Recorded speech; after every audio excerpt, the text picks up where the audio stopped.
Bu video Angliyaga o'qishga ketmoqchi bo'lgan jigarlariga juda ham foydali bo'ladi. Chunki kimdir tushuntirib berganda men agentstvalarga borib nimani talab qilishni bilgan bo'lardim. O'zbekistonga qaytib kelib, shu Angliyaga o'qishga ketmoqchi bo'lgan jigarlarga yordam berib, o'zimni agentstvamni yo'lga qo'yish. Bu videoda 7 xil mavzu haqida gaplashamiz.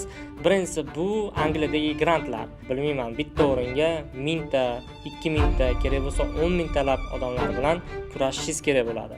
Kamida 30 ming 40 ming funt to'lashingiz kerak bo'ladi bir yiliga. Top 500 talikdan yuqoriroq universitet bo'ladigan bo'lsa, kontraktlar yana ham qimmatroq bo'ladi. Shuni hisobga olib qo'ying.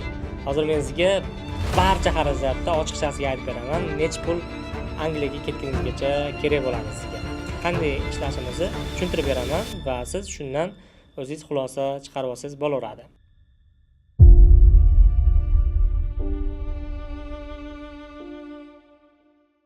Assalomu alaykum jigarlar, qalaysizlar? Bu video Angliyaga o'qishga ketmoqchi bo'lgan jigarlariga juda ham foydali bo'ladi. Chunki qani edi men Angliyaga magistraturaga ketayotgan vaqtimda xuddi shunaqa Angliyaga ketish jarayonlarini boshidan oxirigacha, ipidan ignasigacha kimdir tushuntirib berganda, men agentstvalarga borib nimani talab qilishni bilgan bo'lardim. Lekin afsus, u paytda yo'q edi. Bunaqa video chiqaradigan odamlar hozir ham menimcha ko'p emas. Shuning uchun men o'ylashimcha bu videoni agar oxirigacha ko'radigan bo'lsangiz, xudo xolasa juda ham ko'p foydali ma'lumotlar olasiz. Mening ismim G'ayrajon Akbarov, Londonliklar kanali va Londonliklar konsalting agentstvasi asoschisiman. Men Angliyaga magistraturaga o'qishga borib, aeroportlarda qolib ketib va keyinchalik har xil qiyinchiliklarni yengib o'tib, o'zim Angliyada blog boshlaganman, Londonliklar degan Instagramda, va u blog juda ham tez rivojlangan. Bunga sabab shu xuddi menga o'xshab qiynalib qolgan jigarlarga men to'liq ma'lumotlar ulashib borganman. Ya'ni Angliya haqida har xil ma'lumotlar berib borganman. Undan keyin magistraturamni tugatganimdan keyin meni oldimda ikkita yo'l bor edi. O'sha soham bo'yicha, ya'ni men biznes sohasida o'qiganman. Angliyada oylikli ishda qolish yoki O'zbekistonga qaytib kelib, shu Angliyaga o'qishga ketmoqchi bo'lgan jigarlarga yordam berib, o'zimni agentstvamni yo'lga qo'yish. Va men ikkinchi yo'lni tanladim. Chunki birinchidan o'zimni falsafamga to'g'ri kelardi. Chunki men o'zim aeroportda qolib har xil qiyinchiliklar ko'rganman. Bu paytda agentstvalar talabalarga yordam bermardi. Endi hozir Allohga shukr konkurensiya kuchayib, talabalarga yaxshi bo'lyapti. Men demoqchi bo'lgan narsa, O'zbekistonga qaytib shu yangi takliflar bilan, ya'ni talabalarga ko'proq yordam berish xizmati bilan ushbu sohaga kirib keldim. Bu videoda 7 xil mavzu haqida gaplashamiz. Birinchisi bu Angliyadagi grantlar, ikkinchisi talab qilinadigan IELTS daraja, uchinchisi Angliyadagi kontrakt summalari, to'rtinchisi bu umumiy ketadigan xarajatlar, beshinchisi bu Angliyaga o'qishga ketishda talab qilinadigan hujjatlar va oltinchisi men qadamma-qadam Angliyaga o'qishga ketish jarayoningiz nimadan iboratligini tushuntirib beraman va oxirginisi 7-si talabalardan kelayotgan eng ko'p savollarga javob berishga harakat qilaman. Grant haqida gapiradigan bo'lsam, o'zi nafaqat Angliyada, butun dunyoda grant yutish juda ham qiyin, oson emas. Ya'ni agar siz grant yutmoqchi bo'lsangiz, siz bilmayman, bitta o'ringa 1000 ta, 2000 ta, kerak bo'lsa 10 ming talab odamlar bilan kurashishingiz kerak bo'ladi. Ya'ni siz o'sha grant yutishga o'zingizni loyiq deb hisoblasangiz, vaqt sarflab, energiyangizni sarflasangiz arziydi. Endi qanaqa grantlar bor desangiz, biz biladigan eng asosiy grantlar bu birinchisi O'zbekistondagi bu El-yurt umidi, ya'ni El-yurt umidi orqali o'sha Angliyaga o'qishga ketsangiz, sizni kontraktingizni qoplab beradi, o'sha yerdagi xarajatlaringizni, yashashingizni qoplab beradi.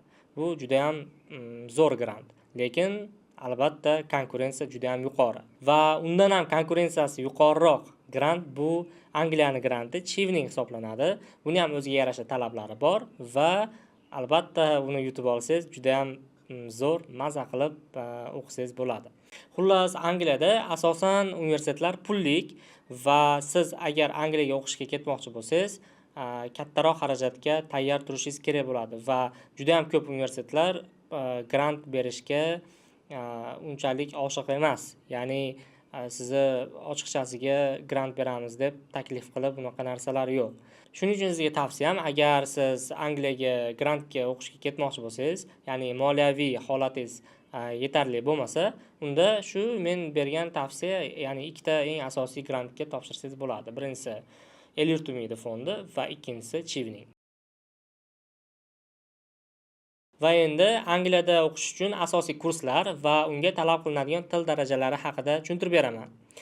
Asosan O'zbekistondan 3 ta yo'nalishga Angliyaga o'qishga ketishadi. Birinchisi bu Foundation, bu 1 yil davom etadi va bakalavrga tayyorlov kursi hisoblanadi. Bunga IELTS darajasi eng kami 4,5 kerak va har bitta bo'limi 4 dan baland bo'lishi kerak. Ikkinchisi bu bakalavr. Bakalavr Angliyada 3 yil davom etadi va IELTS eng kamida 5,5 talab qiladi va har bitta bo'limi 5,5 dan baland bo'lishi kerak. Uchinchisi bu magistratura. Ba'zi universitetlar 6, ba'zi universitetlar 6,5 qabul qiladi va har bitta bo'limi 5,5 dan baland bo'lishi kerak. Angliyadagi universitetlar kontraktlari haqida gapiradigan bo'lsam, eng kami 9,000-10,000 funtdan boshlanadi. Lekin Oxford, Cambridge kabi o'qishlarda o'qiyman desangiz, unda kamida 30,000-40,000 funt to'lashingiz kerak bo'ladi 1 yiliga. Endi siz mo'ljallingizni olishingiz uchun men o'rtacha narxlar haqida hozir sizga ma'lumot beraman. Barcha Angliyaga o'qishga ketmoqchi bo'lgan jigarlarga meni shaxsiy tavsiyam bor. Bu Angliyaga o'qishga faqat top mintali o'qishlarga keting, chunki birinchidan ertaga O'zbekistonga qaytib kelishingiz bor. Qaytib kelishingizda muammosiz diplomingiz xudo xolasa qabul qilinadi, agar top mintalida bo'lsa. To'g'ri, kontraktlar sal qimmatroq bo'ladi, lekin shunga arziydi.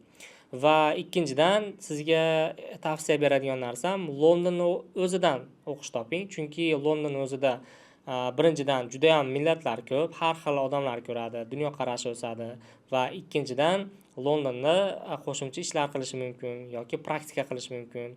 Aynan shu masalalar bo'yicha London juda ham qulay shahar hisoblanadi, chunki poytaxt.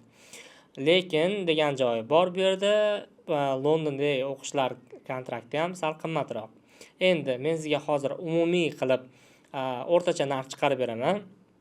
Agar Londondagi o'qish bo'ladigan bo'lsa, o'rtacha 16,000 funtdan boshlab 20,000, 22,000 funtgacha top mintalikka kirgan o'qishda o'qisangiz bo'ladi.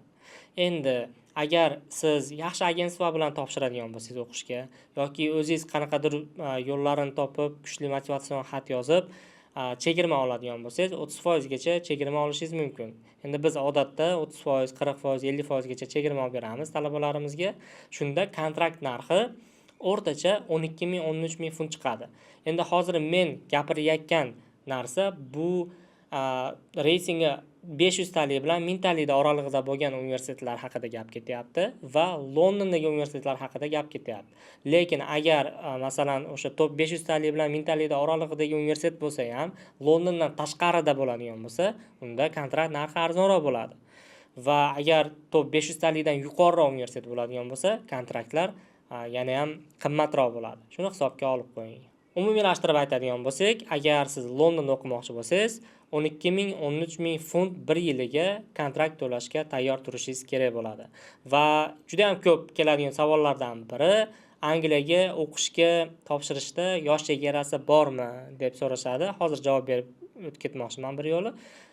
Umuman yosh chegarasi yo'q. Agar siz motivatsion xatlaringizda to'g'ri tushuntirib bersangiz, nega aynan o'sha universitetda, nega aynan o'sha yo'nalishda, nega aynan Britaniyada o'qimoqchiligingizni yaxshilab yoritib beradigan bo'lsangiz, sizni 100% universitet qabul qiladi. Universitet qabul qilgandan keyin, xudo xolasa, viza olishda, posolstvada muammo bo'lmaydi. Asosiysi siz universitetda ishontirishingiz kerak bo'ladi. Shuning uchun yosh chegarasi umuman yo'q. Ko'pchilikka qiziq mavzuga kelamiz. Bu xarajatlar. Hozir men sizga barcha xarajatni ochiqchasiga aytib beraman. Nechta pul Angliyaga ketguningizgacha kerak bo'ladi sizga. Aytaylik, men yuqorida aytib o'tgan Londondagi o'rtacha universitetga o'qishga topshirdingiz va sizda kontraktingiz 12,000, 13,000 funt atrofida chiqdi.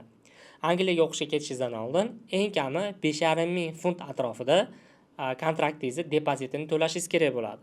va qolgan qismini ikkinchi semestringiz boshlangungacha, ya'ni 4 oy 5 oy ichida bo'lib to'lab olsangiz bo'laveradi. Kontraktingiz depoziti 5,5 ming funtni hozir dollarga o'giramiz. Bu 7,000 dollar atrofida bo'ladi. Sizga qulay bo'lishi uchun dollarda gapiramiz. Xo'p, 7,000 dollar depozitdan tashqari siz viza to'lovini qilishingiz kerak. Bu 650 dollar atrofida bo'ladi. Undan tashqari VFS to'lov, ya'ni Visa Centerga to'lov 100 dollar bo'ladi. Va undan ham tashqari tuberkulyoz test topshirishingiz kerak. Bu 100 dollar bo'ladi. Va eng asosiysi sug'urta uchun to'lov qilishingiz kerak. Sug'urta to'lovi 1 yilga 1250 dollar bo'ladi. Agar magistraturaga ketayotgan bo'lsangiz 1 yil uchun to'laysiz. Agar bakalavrga ketayotgan bo'lsangiz, unda birdaniga 3 yillik sug'urta to'lovini qilishingiz kerak bo'ladi. Bu xarajatlar Angliyaga ketguningizgacha bo'ladigan xarajatlar. Ya'ni siz agar magistraturaga o'qishga ketmoqchi bo'lsangiz, sizda umumiy 10 ming 11 ming atrofida xarajatingiz bor. Bundan tashqari aviabiletingizga 400-500 dollar ketadi va undan ham tashqari yoningizga 2000 dollar olib olishni tavsiya beraman. Chunki Angliyaga borgandan keyin o'sha yerda kvartiraga to'lashingiz kerak bo'ladi va tirikchiligingizga ketadi pul. Ya'ni Angliyada joylashib, ish joy topib, o'zingiz xarajatlaringizni qoplaydigan darajaga chiqib olgungacha, xudo xolasa shu pul yetib qoladi. Bo'ldi, puldan muammo yo'q. O'zi o'qishga qanaqa hujjatlar ketadi deb so'raydiganlar bo'lsa, hozir hujjatlar haqida to'liq tushuntirib beraman. Angliya o'qishlari odatda 7 ta hujjat so'raydi talabadan. Birinchisi bu qizil pasporti, ikkinchisi attestat yoki diplom va uni transkript, ya'ni baholaringiz. Uchinchisi bu CV, ya'ni rezyume. To'rtinchisi motivatsion xat, ya'ni siz yozib tushuntirishingiz kerak, nega aynan sizni o'sha universitet qabul qilish kerak. O'sha motivatsion xat hisoblanadi bilmaganlar uchun. 5-inchisi bu tavsiyanoma, ish beruvchidan yoki qanaqadir domlalaringizdan bemalol o'sha o'z haqqingizda tavsiyanoma olib universitetga taqdim qilishingiz mumkin. 6-inchisi bu bank statement, ya'ni Britaniya hukumatiga siz moliyaviy holatingizni yetarliligini ko'rsatib isbotlab berishingiz kerak bo'ladi. Ya'ni 30 kun davomida 30 ming 35 ming dollar atrofidagi pul hisob raqamingizda turgan bo'lishi kerak. Endi bu bank statement chuqurroq mavzu. Biz odatda bizga murojaat qilgan talabalarga bank statement bo'yicha batafsil o'zlariga tushuntirib beramiz. 7-inchisi va eng asosiysi bu til sertifikati.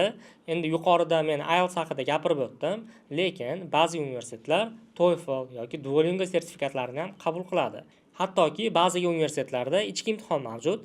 Ya'ni universitetlar aytadi, bizga Duolingo, TOEFL, IELTS hech narsa kerak emas, o'sha ichki imtihonimizni topshir, agar o'tib ketsang, biz seni qabul qilamiz deydi.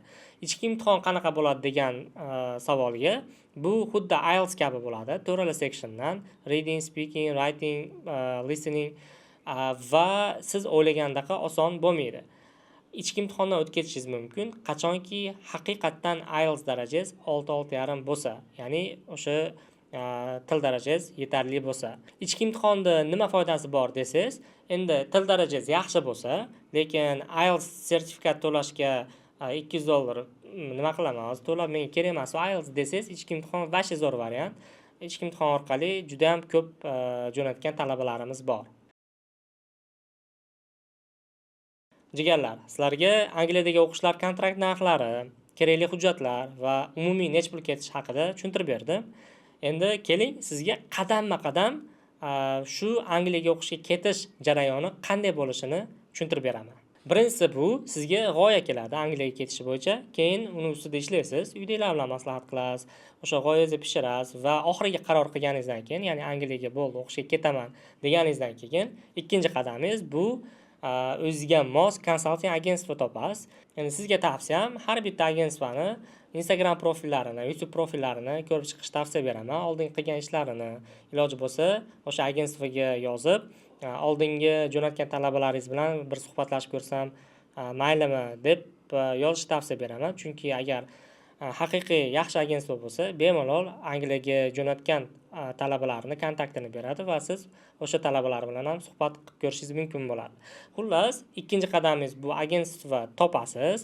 Agentstvo topib, u bilan kelishuvlarga erishib, shartnomalar qilib, ishni boshlaganingizdan keyin sizga o'sha agentstvo kerakli hujjatlar ro'yxatini jo'natib beradi. Shu momentdan boshlab bu yog'ini endi boshqa agentstvolarga javob bermayman. O'zimizni ichki holatimizda, ya'ni biz talabalar bilan qanday ishlashimizni tushuntirib beraman va siz shundan o'zingiz xulosa chiqarib olsangiz bo'laveradi. Xullas, bizga talaba murojaat qilgandan keyin biz hujjatlar ro'yxatini jo'natib beramiz va o'sha hujjatlar ro'yxatiga qarab barcha kerakli hujjatlarni bizga talaba jo'natib beradi. Bizga jo'natilgan hujjatlarni ko'rib chiqib, kamchiliklari bo'lsa to'ldirib, ya'ni motivatsion xatlarini yozishga yordam beramiz. CV, ya'ni rezyumelarni qilib beramiz va barcha kamchiliklarni to'ldirib o'qishga topshiramiz. Bu keyingi qadam. Va barcha qolgan hujjatlaringiz, ya'ni CV, motivatsion xat, tavsiyanoma, hammasi xullas hujjatlaringiz qo'lingizda bo'lsa, uni topshirsak va bittada qabul qiladigan bo'lsa, unconditional offer keladi. Lekin agar sizda kamchilik bo'ladigan bo'lsa, misol uchun o'qish tugatmagan bo'lishingiz mumkin yoki IELTS sertifikatini endi oladigan bo'lishingiz mumkin va hokazo va hokazo. Hujjatlaringizda qanaqadir kamchilik bo'ladigan bo'lsa, sizga conditional offer keladi. Ya'ni 6-qadamda o'sha sizga universitet bergan shartlar ustida birgalikda ishlaymiz. 7-qadam bu unconditional offer. Aytaylik, hamma shartlarni bajardik. Endi biz unconditional, ya'ni shartsiz qabul xatini qabul qildik. Unconditional offer, ya'ni shartsiz qabul xatini olganimizdan keyin depozit to'lash kerak bo'ladi va bu 7-qadam depozit to'lash. Depozit to'laganingizdan keyin KAS jarayoni boshlanadi. KAS bu universitetda barcha shartlarni bajarganingizdan keyin va hattoki kontraktingiz to'laganingizdan keyin posolstvoga topshirish uchun kerak bo'ladigan universitet tarafdan beriladigan xat, ya'ni confirmation of acceptance, qabul haqidagi tasdiq. Undan keyin esa 1 hafta, 2 hafta davomida CAS letter keladi. CAS letter qo'limizga olganimizdan keyin viza to'lovlari boshlanadi. Ya'ni viza uchun to'lov, keyin sug'urta uchun to'lov, keyin VFS, ya'ni Visa Center uchun to'lov. Va aynan o'shandan keyin biz belgilashimiz mumkin qaysi kuni pasportimizni viza uchun topshirgani kirishimizni. Ko'pchilik o'ylaydi, Angliyaga vizaga topshirayotganda xuddi Amerikadek suhbat bo'ladi yuzma-yuz deb. Lekin Angliyada unaqa emas. Angliyada shunchaki o'sha Visa Centerga borib, отпечаткalaringizni topshirib va qizil pasportingizni tashab, to'lovingizni qilib kelasiz. Bo'ldi. Pasportingizni Visa Centerga topshirib kelgandan keyin уже ketish jarayonlari bilan shug'ullansangiz bo'laveradi. Ya'ni aviabiletlar qarab tursangiz bo'ladi, Angliyadagi uy-joylarni qidirib tursangiz bo'ladi. Endi biz odatda talabalarimizga o'zimiz uy-joy topib beramiz. Shuning uchun bu masalada talabalarimiz bosh qatirib yormaydi. Lekin o'z uchun baribir ma'lumotlar yig'ib tursangiz bo'ladi. Jigarlar, shu bilan barcha jarayon tugadi. Endi aytaylik, xudo xolasa vizani qo'lga kiritdingiz va viza qo'lingizda, uy-joy topib qo'ydik. Angliyaga o'qishga уже ketyapsiz, bilet olib qo'ydik. Endi Angliyaga borganingizda yoki o'zim yoki bo'lmasam bizni xodimlarimiz aeroportdan ham bizni kutib oladi. Endi bu narsani yo'lga qo'yganimiz sababi, Angliyada kutib olish xizmatini yo'lga qo'yganimiz sababi, men o'zim Angliyaga o'qishga borganimda birinchi marta bitta tanishim bor edi. O'sha odam kutib oladigan bo'lgan, lekin ayrim sabablarga ko'ra kela olmagan. Oldin boshida xafa bo'lganman o'sha paytda kela olmaganiga, lekin keyinchalik o'zim Angliyada yashab, bu narsani tushunganman. Vaqt juda ham bu yerda qimmat turishini. Keyin normal holat bo'lgan menga. Lekin men o'zim birovlarga unaqa qilmaslikni o'zimga nima qilib olganman, nima deydi? O'zim misol uchun va'da berdimmi, va'dam ustidan chiqishga o'zimga o'zim va'da berganman. Xullas, o'sha meni kutib oladigan odam kutmagan va men aeroportda qolib ketishga majbur bo'lganman. Uydan javob beradigan odam umuman kontakti yo'q bo'lib qolgan. Ya'ni telefoni o'chiq bo'lib qolgan. Men qayerga borishimni bilmaganman. Boshqa hech qanaqa tanishim yo'q edi. Shuning uchun aeroportda qolganman. Bir kun, ertasi kuni mehmonxonada qolganman. Shuna qilib tanish bilish topib, keyin bir narsa qilib oyoqqa turib ketganman. Va aynan shunaqa holatga talabalar tushib qolmasligi uchun men o'zim shu Angliyada aeroportda kutib olib, uy-joy topib, uy-joyiga olib borib qo'yish xizmatini yo'lga qo'yganman. Shuning uchun ko'nglingiz to'q qilishingiz mumkin. Angliyaga borganda umuman unaqa biz ko'rgan qiyinchiliklarni xudo xolasa ko'rmaysiz. Endi esa jigarlar, sizlardan kelgan eng qiziqarli savollarga javob berishga harakat qilaman. Birinchi savol, talaba bo'lib necha soat ishlash mumkin? Angliyada talaba bo'ladigan bo'lsangiz, eng ko'pi bir haftada 20 soat ishlashingiz mumkin. Undan oshig'i mumkin emas. Lekin endi men o'zim Angliyada talaba bo'lib yashaganligim uchun sekretlarini bilaman.